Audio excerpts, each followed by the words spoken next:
आज से तकरीबन 100 साल पहले पंजाब और कादियान में भी दावा हुआ था, और आज भी मिस्र में और सऊदी की जेलों में तकरीबन 300,000 से ज़्यादा लोग इसी फितने की वजह से कैद में हैं। किसी ने मादी होने का दावा किया, किसी ने ईसा होने का दावा किया, किसी ने हारिस और मंसूर होने का दावा किया, किसी ने सुफियानी होने का दावा किया। शेख अहमद नसीर खान साहब रहमतुल्लाह अलैह ने अपना वाक़या बतलाया कि वो एक साल हज में थे, हरम में थे। अचानक हरम पर कहीं से हमला हो गया और पूरे हरम को घेर लिया गया। ये सन 1400 हिजरी के आसपास की बात है। हम जिस दौर के अंदर जी रहे हैं,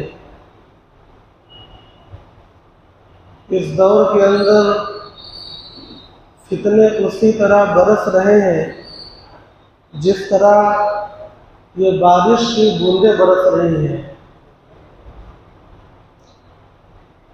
पूरी ज़मीन तर है, तमाम रास्ते ढीले हैं, हर जगह पानी ही पानी है। इसी तरीके से हमारे ज़माने के अंदर फितनों की मूसलाधार बारिश हो रही है, फितनों का सैलाब आया हुआ है। हर तरफ जहाँ कहीं पर भी इंसान बसते हैं, मुसलमान बसते हैं, वहाँ पर फितनों ने सबको भिगो रखा है।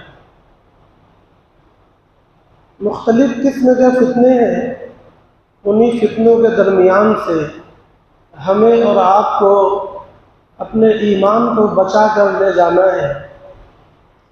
उन्हीं फितनों के दरमियान से हमें और आपको अपने अकायद और हिदायत को बचा कर ले जाना है। इन्हीं फितनों के दरमियान से हमें आमाल सालिहात का इंतखाब करना है और नेक आमाल को करके जाना है। खुराफात, बिदअत, रस्म व रिवाज से बचना है और हर उन चीज़ों से बचना है जो गुमराह कुन है। या तो बिदअत है और बिदअत का ठिकाना जहन्नम है, या दूसरे किसी भी एतबार से वो गुमराह कुन है और हर गुमराही का ठिकाना जहन्नम है। बाद फितने ऐसे हैं जो ईमान को सल्ब कर लेते हैं, और बाद फितने ऐसे हैं जो इंसान को हिदायत से निकाल कर गुमराही के रास्ते पर डाल देते हैं। और इनमें बाद फितने ऐसे हैं कि जिसमें मुब्तला होने वाला इंसान ये समझता है कि हम बड़ी नेकी कर रहे हैं, इस्लाम की खिदमत कर रहे हैं और हक पर जमे हुए हैं, लेकिन सच्चाई ये है कि शैतान ने उसको अगवा कर लिया है। वह हिदायत पर नहीं है, वो राह रास्त और सिरात मुस्तकीम पर नहीं है। वो जिस तरफ बढ़ रहा है उसका अंजाम सिर्फ जहन्नम की आग है। इसलिए बार बार मुतनब्बह किया जाता है, बार बार ये बतलाया जाता है कि हम फितनों के दरमियान हर तरफ से घिरे हुए हैं, उनमें बहुत बचा कर चलने की ज़रूरत है। एक तो तमहीद ये हो गई जिसको हम सब लोग याद रखें, और दूसरी तमहीद मौजूदा ज़माने के अंदर बताकीद बयान की जानी चाहिए।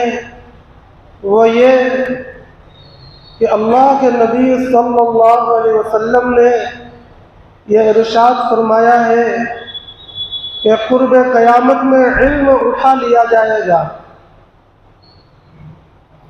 कुर्ब क़यामत में इल्म उठा लिया जाएगा, और फरमाया कि इस तरह नहीं उठा लिया जाएगा कि सीनों से खींच लिया जाए, यानी आलिम को मौजूद रहे और उसका इल्म उठ जाए। ऐसे इल्म नहीं उठाया जाएगा। फरमाया बल्कि उलमा की वफ़ात होती चली जाएगी, वो दुनिया से एक के बाद एक रुखसत होते चले जाएंगे, यहाँ तक कि एक ज़माना ऐसा भी आएगा कि जब आदमी निगाह उठाकर आलिम को तलाश करना चाहेगा तो आलिम मौजूद नहीं होंगे, उलमा मौजूद नहीं होंगे। फिर उस वक्त लोग जिनसे मसला पूछेंगे और अपने सवाल का हल चाहेंगे, बतलाने वाला आलिम नहीं होगा, वो जाहिल होगा, लिहाजा वो खुद भी गुमराह होगा और लोगों को भी गुमराह करेगा। ये मेरी दूसरी तमहीद है कि अल्लाह तबारक व तआला कुर्ब क़यामत में उलमा को उठा लेंगे। इस तमहीद से मैं ये बतलाना चाहता हूँ, बज़ाहिर इस हदीस शरीफ में जो बात कही गई है वो तो बिल्कुल वाज़ेह है, मगर मैं इसी हदीस शरीफ से ये बतलाना चाहता हूँ कि हिदायत का रास्ता जानने के लिए उलमा के पास जाना है। हिदायत का रास्ता बतलाने वाले लोग उलमाए किराम होंगे। इसीलिए हदीस शरीफ में आया है कि जब उलमा ख़त्म हो जाएंगे और लोग गैर आलिम से मसला पूछेंगे तो वो गुमराह होंगे और गुमराह करेंगे। इसका माना ये बना कि अगर गुमराही से बचना है तो फिर उलमा के साए में, उलमा की सरपरस्ती में अपने ईमान व अकायद और अपने आमाल व अफ़आल के मरहले को तय करना ज़रूरी होगा। बहुत से लोग हैं, बल्कि बहुत ज़्यादा लोग हैं जो अपने अकायद और ईमान में किसी मुअतबर आलिम के पाबंद नहीं हैं, अपने मुताले पर भरोसा करते हैं, अपनी जानकारी और अपनी चालाकी पर एतमाद करते हैं। मोहतरम भाई और दोस्तों, इस हदीस शरीफ के अंदर यही तो बतलाया गया है कि इल्म का रास्ता बतलाने वाले उलमा हैं, वही का रास्ता बतलाने वाले उलमा हैं, उलूम नबूवत का रास्ता बतलाने वाले उलमा हैं। जब उलमा के पास नहीं जाएंगे या उलमा नहीं होंगे तो उलूम नबूवत बतलाने वाला नहीं होगा। हाँ, मसले का हल ज़रूर पेश करेगा, लेकिन वो मसले का हल नूर नबूवत में नहीं होगा, वो वही बतलाने वाला नहीं होगा, वो सीरत की रोशनी में मसले को हल करने पर कादिर नहीं होगा। लिहाजा जब ऐसा होगा तो जो भी बात वो बोलेगा, चाहे बेहतर हो चाहे बेहतर ना हो, चाहे भली मालूम हो चाहे बुरी मालूम हो, वो होगी गुमराही, वो होगी गुमराही। अल्लाह ताला बेनियाज है, अल्लाह ताला को इस बात की हाजत नहीं है कि आप सही बोले या गलत बोले, आपका नतीजा कैसा है।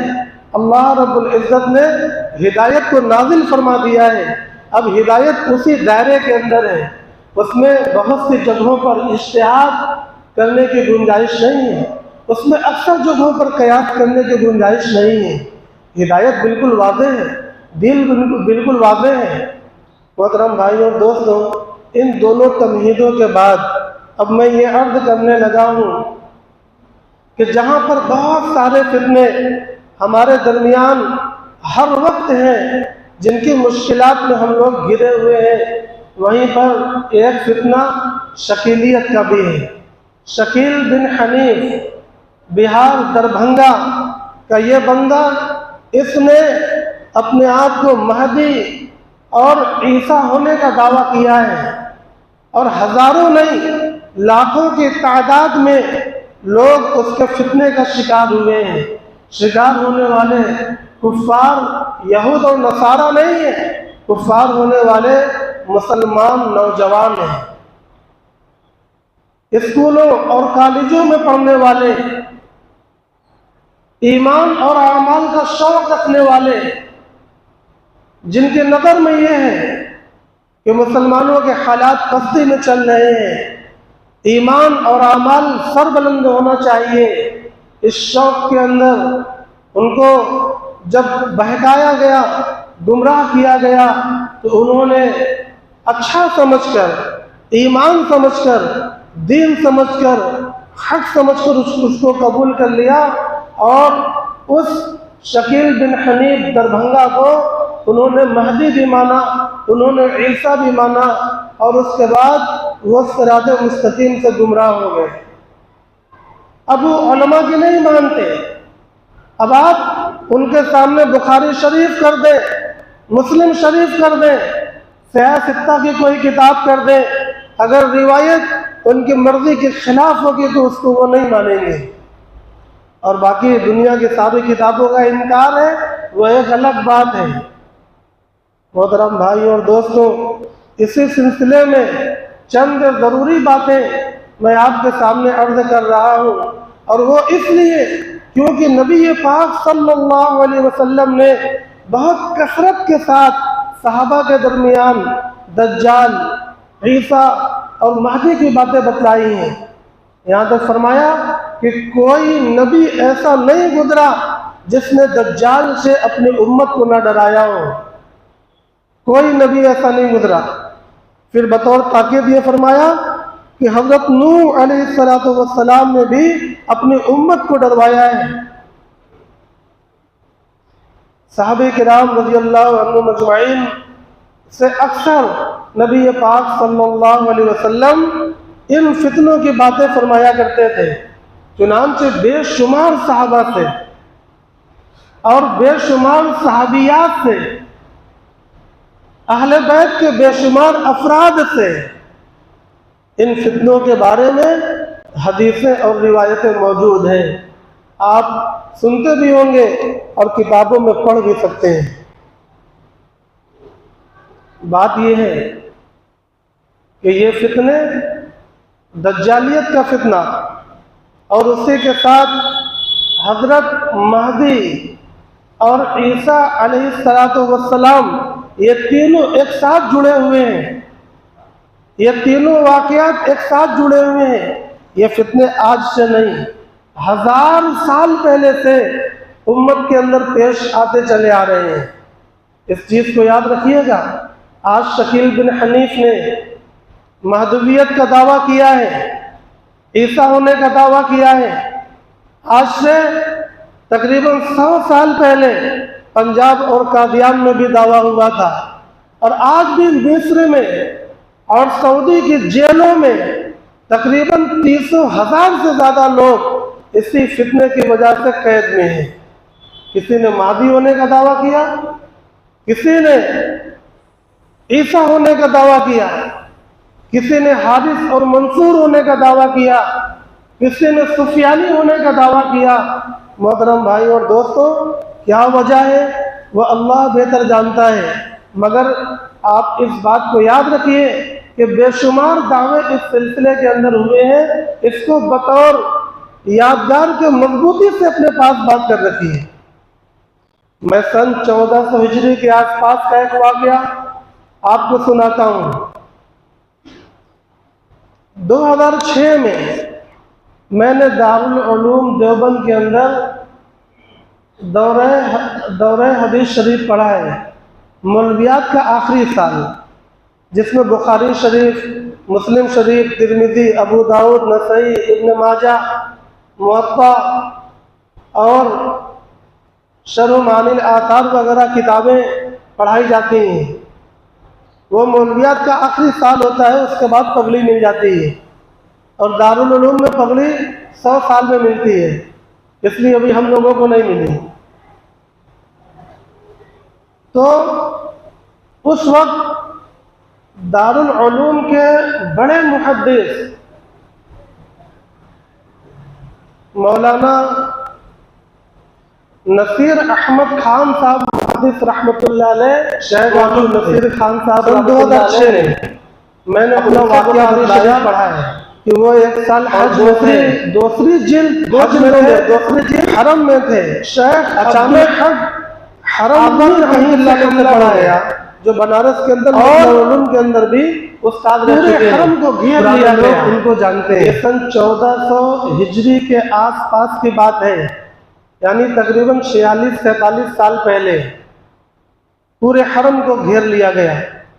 अंदर से तमाम दरवाजे बंद कर लिए गए और जो बलवाई घुसे थे हरम शरीफ की कमान उनके हाथ में चली गई। जो लोग घुसे थे उनका सरबराह का नाम क्या था? मोहम्मद बिन अब्दुल्ला, मोहम्मद बिन अब्दुल्ला, और माँ का नाम आमिना बतलाया जाता है। जगह कहतान, मोहम्मद बिन अब्दुल्ला कहतानी ये सरबराह था। इसने अपना एक लश्कर बनाकर हरम शरीफ के ऊपर कब्जा कर लिया था और उसके बाद ये फजर के वक्त की बात है, जब फजर की नमाज ख़त्म हुई तो माइक पर भी उन लोगों ने कब्जा कर लिया, पूरे हरम पर कब्जा कर लिया और ज़ोर ज़ोर से ऐलान होने लगा कि जिस महदी मऊद का वादा किया जा रहा था वो महदी आ चुके हैं, वो महदी आ चुके हैं। चुनांचे मोहम्मद बिन अब्दुल्ला कहतानी ने खड़े होकर महदी होने का ऐलान किया। पूरे हरम को घेरा गया है, मुसल्लह बंद, हथियार बंद लोग काबू किए हुए हैं। उसके बाद हजर अस्वद और रुकन यमानी के दरमियान उससे बैअत दी जाने लगी। जो लोग उसके मुवाफिक थे, उसके साथ थे, वो उसके हाथों पर बैअत करने लगे। देखिए हदीस शरीफ के अंदर जिस तरह से पेशीन गोई जनाब आका मुहम्मद रसूलुल्लाह सल्लल्लाहु अलैहि वसल्लम ने बतलाई है, बिल्कुल उसी तरीके से यहाँ पर वाक़यात रूनमा हो रहे हैं। मोहम्मद नाम भी है, वालिद का नाम अब्दुल्ला भी है, माँ का नाम आमिना भी है और हरम शरीफ का मौका भी है और हजर अस्वद और रुकन यमानी के दरमियान बैअत भी ली जा रही है। बहुत सी चीज़ें इतनी ज़्यादा मेल जोल खा रही हैं कि कम इल्म वाला आदमी यहाँ पर धोखा खा जाएगा। चुनांचे उसने लोगों से ज़बरदस्ती बैअत लेनी शुरू की। इस दरमियान सऊदी हुकूमत को खबर मालूम हुई, उन्होंने फौज भेजा, उन्होंने अमला भेजा, गोलाबारी शुरू हुई। हरम के अंदर लगातार गोलियां चली, लाशें गिरी, बहुत से बेकसूर हाजी भी शहीद हुए।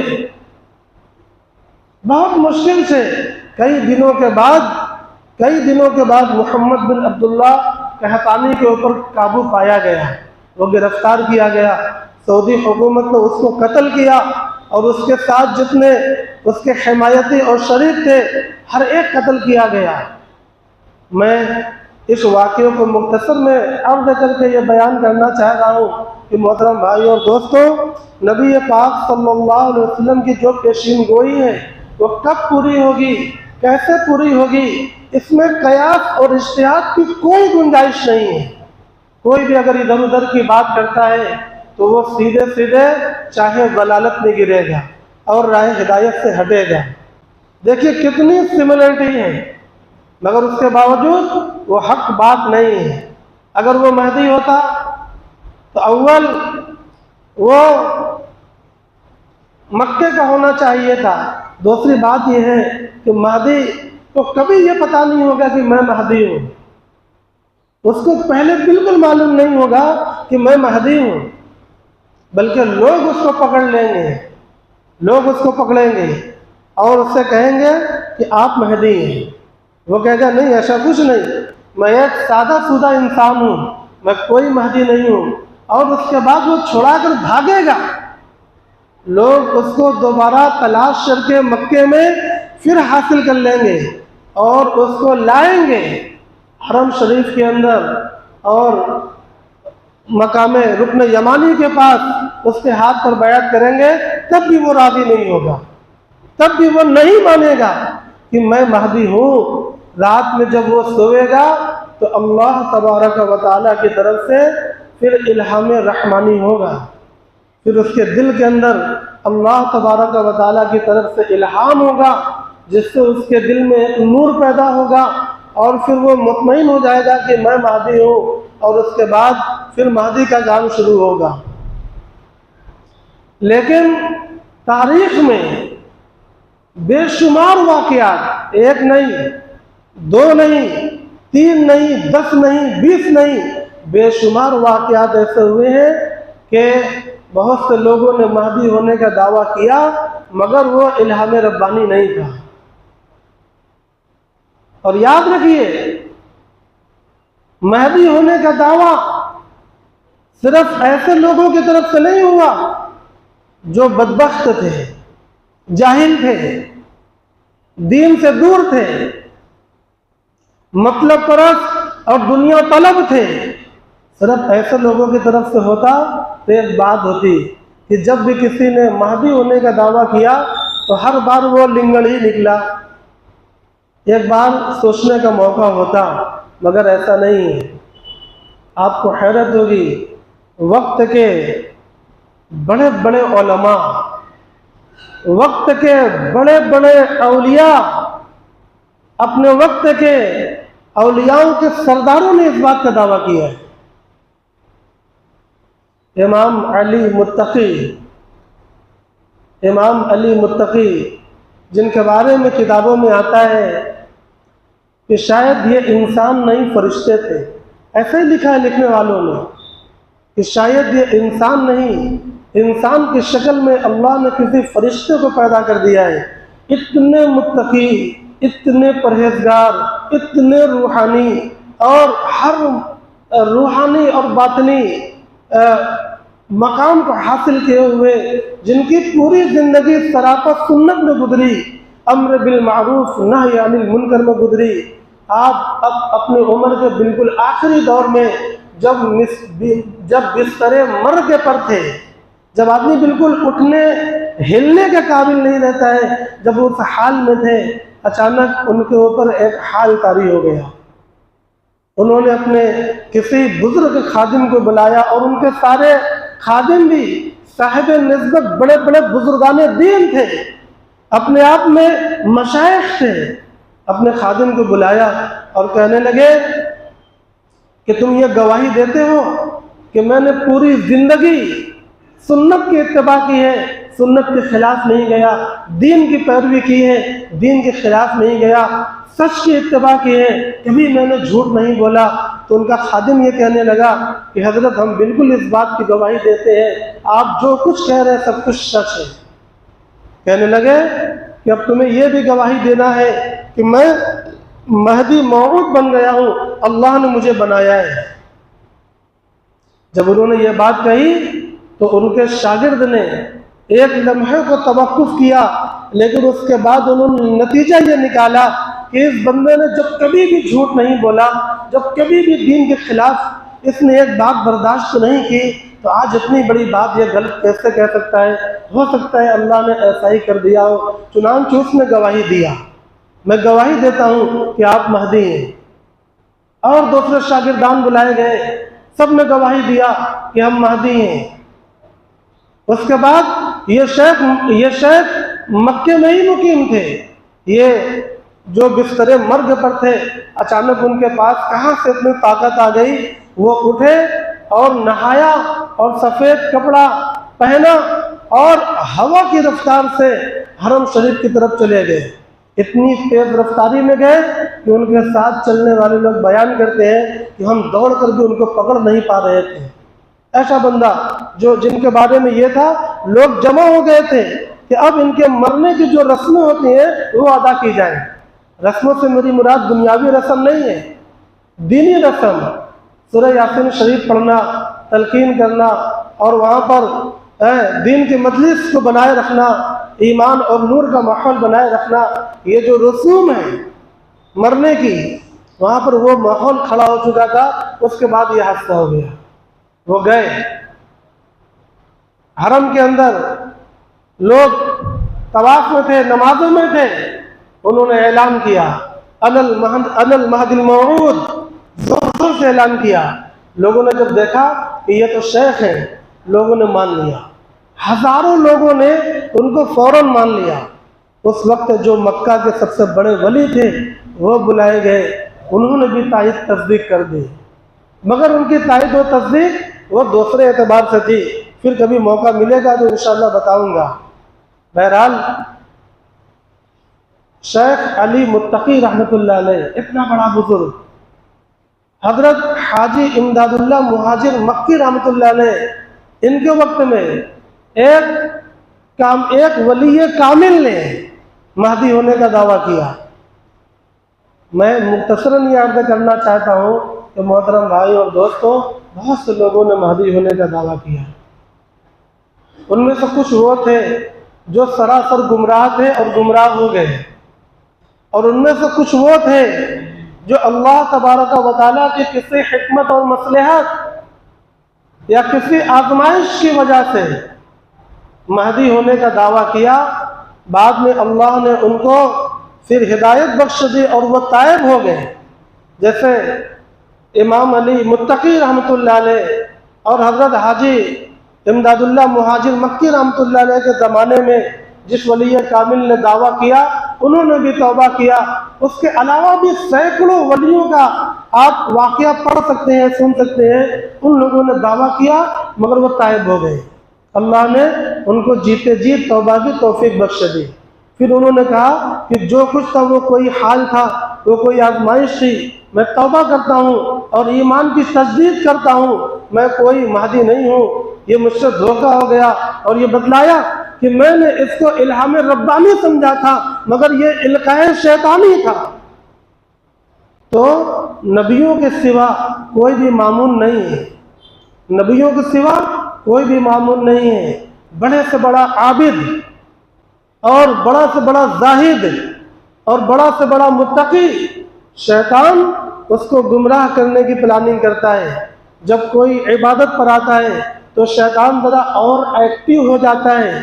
फिर कोई सुन्नत के मज़ीद करीब आता है तो शैतान ज़रा अपनी आंखें और खोल लेता है। फिर जब कोई राह सलूक में कदम रख लेता है तो फिर शैतान अपनी पूरी तैयारी करना शुरू कर देता है कि अब इसको गुमराह करना बहुत ज़्यादा ज़रूरी है, उसका भी काम है। चुनांचे वो अपने काम को अंजाम देता है और बज़ाहिर उसको ये लगता है कि मैं कामयाब हो गया, मगर दर हकीकत वो कामयाब नहीं है। जिसको उसने सरापा गुमराह कर दिया तो भी शैतान की कौन सी कामयाबी है, और जिसको उसने वक्ती गुमराह किया तो भी शैतान की कौन सी कामयाबी है। मोहतरम भाई और दोस्तों, बिल्कुल उसी तरह हमारे इस ज़माने के अंदर भी जिसने महदी होने का दावा किया है वो शकील बिन हनीफ बिहार दरभंगा का है। बहुत से नौजवान तलबा, स्टूडेंट्स, कॉलेजों के, स्कूलों के, ये गुमराह हो गए और गुमराही का दरिया जदीद टेक्नोलॉजी के ज़रिए से उनको समझाया गया कि अल्लाह के नबी सल्लल्लाहु अलैहि वसल्लम ने जिस गधे की बात की वो फाइटर प्लेन है। अल्लाह के नबी ने दज्जाल के जिस एक आँख की बात की वो सैटेलाइट है। अल्लाह के नबी ने जो ये कहा कि वो ज़मीन के खजानों का मालिक होगा तो वो अमेरिका है, और उसके साथ जन्नत और जहन्नम होगी। तो उससे मुराद वो जन्नत जहन्नम नहीं जो हम जानते हैं, इससे मुराद ये है कि दुनिया भर की नेमतें उसके पास होंगी, और जो उसको मानेगा वो उसको नवाजेगा, और जो उसको नहीं मानेगा उसकी खेतियां सूख जाएंगी, उसके जानवरों के थनों से दूध खत्म हो जाएंगे, उसके बीवी बच्चे सूख जाएंगे। इससे मुराद ये है कि वो उन इलाकों पर बमबारी करेगा, वहाँ भुखमरी पैदा हो जाएगी। जैसे आज फिलिस्तीन को देखते हैं, उनकी खेतियाँ खत्म, उनके मवेशी खत्म, उनके बच्चे प्यास से तड़प रहे हैं, जहाज़ों से पानी गिराया जाता है, जहाज़ों से खाने गिराए जाते हैं। आज किसी की हिम्मत नहीं है कि गिरने वाले पैकेट को वो लपक कर उठा ले, किसी की हिम्मत नहीं है। वजह सैकड़ों बार ऐसा हुआ कि भूखे लोगों के सामने जब खाना गिराया गया तो एक पैकेट को थामने के लिए सैकड़ों की भीड़ दौड़ी, और उस भीड़ का बहाना बनाकर इजराइल की फौज ने उनके ऊपर गोलाबारी की जिसमें 50 हलाक हो गए। बहाना क्या बनाया कि इन लोगों ने भगदड़ मचा दिया था। पहले पैकेट गिराया, और भगदड़ मचवाया, फिर गोली चलाई और कत्ल किया। इसलिए फिलिस्तीन वाले भी ये समझ गए कि जहाज़ों से गिरने वाले खाने को और पानी की बोतलों को लपकना नहीं है, अब गिरता है कोई उठाने वाला नहीं है। और उसके बाद वो फिलिस्तीन के बाज़ारों में बिकता है। पानी की एक बोतल छोटी वाली $5। उनकी हैसियत में नहीं है कि पानी की एक छोटी बोतल को वो खरीद लें। लिहाजा फितना गर अब आपको ये समझाता है कि यही दज्जाल है। पानी पर पाबंदी कर दिया, खाने पर पाबंदी कर दिया, और वो जब जदीद साइंसी एतबार से नौजवानों को समझाता है तो नौजवान समझ जाते हैं और गुमराही को कबूल कर लेते हैं। मोहतरम भाइयों और दोस्तों, आखिरी बात ये है कि हज़रत महदी का ज़ाहिर होना, हज़रत महदी का ज़ाहिर होना ये इस्लाम के बिल्कुल मुसल्लमा अकीदे में से है। इतना मुसल्लम है, इसका होना इतना पक्का है, इतना यकीनी है कि रसूलुल्लाह सल्लल्लाहु अलैहि वसल्लम ने क्या बयान फरमाया, मैंने उसके मुतालिक खुतबे में रिवायत पढ़ी, ला तज़हबु दुनिया हत्ता यमलिकल अरब रजुल। इतना पक्का है उनका आना कि दुनिया उस वक्त तक ख़त्म नहीं होगी जब तक कि अल्लाह तबारक व तआला एक ऐसा आदमी पैदा ना कर दे जो अरब का मालिक हो जाएगा।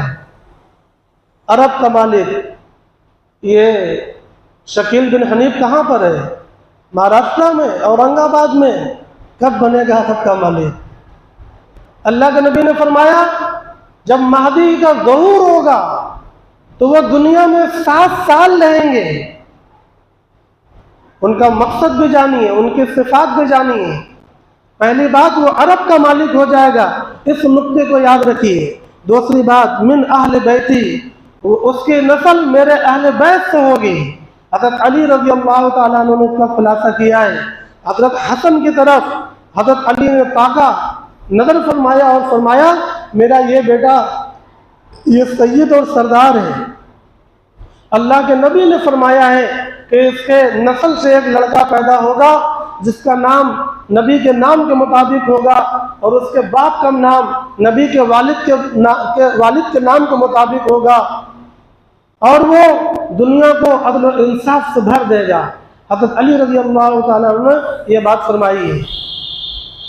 और हज़रत नबी पाक सल्लल्लाहु अलैहि वसल्लम ने फरमाया युवाती इस्मी, वो जो अरब का मालिक हो जाएगा उसका नाम मेरे नाम के मुताबिक होगा। मोहम्मद तो मोहम्मद। और दूसरी रिवायत में, अबू दाऊद की रिवायत में, तो उसके वालिद का नाम मेरे वालिद के नाम के मुताबिक होगा, अब्दुल्ला। किसी रिवायत में कि उनकी माँ का नाम आमिना होगा। बिल्कुल वाज़ेह, इसमें कोई इश्तिहाद नहीं, इसमें कोई कयास की गुंजाइश नहीं। मोहतरम भाइयों और दोस्तों, जो इसमें कयास और इश्तिहाद करेगा वो यकीनन गुमराह हो जाएगा। अल्लाह के नबी ने इस अंदाज में बयान फरमाया कि अगर ये दुनिया ख़त्म होने लगे, फरमाया लौ लम यब्क़ मिन दुनिया इल्ला यौम, अगर इस दुनिया का सिर्फ एक दिन बाकी हो। क्या मतलब सूरज की निशानी भी पूरी हो जाए, वो मगरिब से तुलू हो गया, और धुएं की निशानी भी पूरी हो जाए, और आग निकलने की निशानी भी पूरी हो जाए, दाबतुल अर्द की निशानी भी पूरी हो जाए, और ज़मीन के धंसने की निशानी भी पूरी हो जाए, ये तमाम क़यामत की निशानियां पूरी हो जाए, और अब लगे कि बिल्कुल क़यामत आ पड़ी है, तब भी अल्लाह तबारक व तआला क़यामत को नहीं लाएंगे। एक दिन भी बचेगा, अल्लाह क़यामत को नहीं लाएंगे। तब क्या करेंगे?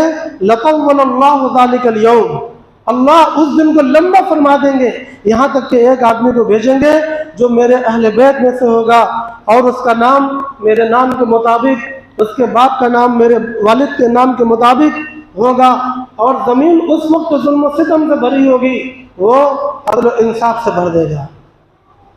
ये है मोहम्मद बिन अब्दुल्ला मक्की सुम्मा मदनी इमाम महदी। इनके अलावा जिनके बारे में भी कोई समझाए, दावा करे, वो सब के सब बातिल है। बहुत से लोगों ने कसमें खाकर किताबें लिखी बहुत से लोगों ने कसमें खाकर अपने आप को महदी होने का दावा किया, और उनमें मैंने बताया बहुत से वली कामिलीन थे, मगर उनकी कसमें पूरी नहीं हुई, उनके इल्हाम पूरे नहीं हुए, उनके रोयाए सालिहा पूरे नहीं हुए। नबी पाक सल्लल्लाहु अलैहि वसल्लम की ये पेशीन गोई बाकी। और मैंने शुरू में जो तमहीद बतलाई थी वो ये है कि अल्लाह के नबी का इल्म वाले ही बतलाएंगे। अगर उलमा को छोड़कर आपने किसी बात को समझने की कोशिश की तो उसका ठिकाना गुमराही है, और हर गुमराही जहन्नम में। वाक़िर दावाना अल्हम्दुलिल्लाहि रब्बिल आलमीन।